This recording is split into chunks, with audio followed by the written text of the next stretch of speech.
also the story immediately preceding that, the parsha that we're reading right now, Sodom and Gomorrah. Come on, you gotta see some references to Sodom and Gomorrah. Yeah, you can find Sodom and Gomorrah definitely. One thing I was considering putting in, but decided not to on the grounds that it's not really anime, is Godzilla. Godzilla is Behemoth.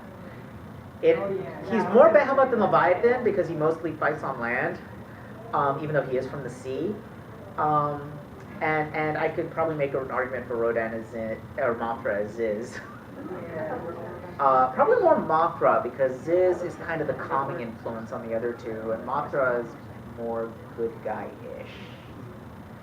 But that would have required, A, it's not really anime, and B, I've honestly only seen a very little bit of, kaiju stuff, so I need to watch a lot more. But I think you could get a lot of Sodom and Gomorrah stuff out of kaiju, or any big disaster, apocalypse kind of thing. Definitely. So on the subject of non-anime things, Portal and GLaDOS is Netflix because she's a combination of Carolyn, who's human, and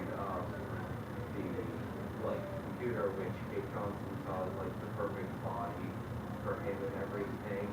And then when you remove the perfect machine and stuff, when you remove the human from the perfect machine, you wind up with GLaDOS, who slowly becomes more and more humanized until you put her back in, and then she kills Caroline and stuff like that. I can see that. GLaDOS is definitely creepy and powerful and evil. I can kind of see that. I'd have to replay Portal 2 to see if I really agree with the idea of that computer being, Carolyn human, yeah. Carolyn as human, something else hybrid, yeah. I'm not sure about the computer being that angelic or divine thing, but I'll replay it and see if I'll see about that. It's that'll be such a terrible chore though, having to play Portal 2. I mean, you really cursed me here. Finished it in a day. You finished it in a day? No, you did. I did? I thought you did. You're right, I did. Yes, you did. Portal 2 was awesome. It was. I haven't seen it yet. It's a really, really good game. I kind of want to watch it just because I want to hear more of GLaDOS's lovely little, phrases. It's oh yes. Yes. I don't want your stinking lemon. I actually think Portal 2 is one of those rare instances of a sequel better than the first one. And not just because of GLaDOS, also Wheatley. Wheatley is hysterical. I'm just Hey, this is a language we have been looking at for the whole mentally thing for the past couple of minutes here. First, if Hebrew constructs the rules in a way, any kind of similar way that Arabic does, it would be revealed based on the ending for plural nouns. Mm-hmm. But I saw a lot of those in there, the ancient, like the grammarian from ancient Hebrew, regarding the plural was kind of an exaltation of the noun that modified. So it would be like Jesus or scissors, who was a plural noun. It doesn't have to say it, but it's still one object or multiple objects. Okay, so Hebrew specifically, it's like Elohim. God. yeah, I was about to say like Elohim. Elohim has a singular form. There's Yah in Arabic. Okay, so basically Nephilim has no singular. It doesn't really have a singular, but I saw a lot of it. If you forced it to have a singular, I would assume. There's actually a lot of languages that use that, where the plural is used to exalt, like the royal we in English. Right. Oh, yeah. So that makes a lot of sense. So yeah, it's kind of like the royal we. The Nephilim are, even if it's only one Nephilim, it's still plural.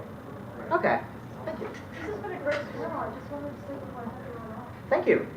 So what's your background? I am Jewish. I was raised humanist Jewish, but I was bar mitzvah Orthodox, Chabad actually. Huh? Which I don't think is my orthodox. Well, it's at least bar mitzvah wise, it's fairly close to Orthodox in terms of what you do with bar mitzvah. Yeah, as you go on, it gets a I'm little. filling in the December CD Huh? To fill in the separate CD. Yeah, all that kind of stuff. So that would be because my mother insisted if you're going to be bar mitzvah, you're going to do it right. And right means in Hebrew and sung. Oh, That yeah. was grueling. You I said cannot you say. sung beautifully though. No, I cannot say. Everyone said you did beautifully. The best part about that is no one, especially if you invite relatives who are not as familiar, if you make a mistake, no one knows, just keep going.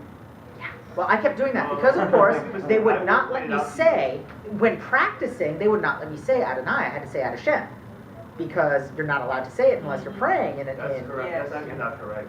When you're practicing reading the Torah, you're actually supposed to say in the name of God as it's in the Torah. So, you know, you Isn't that only if you're reading the scroll though? If you're reading from the even little if you're booklet? looking up, you're supposed to read it. The reason is you don't want to remember the Well, that's exactly the problem I had.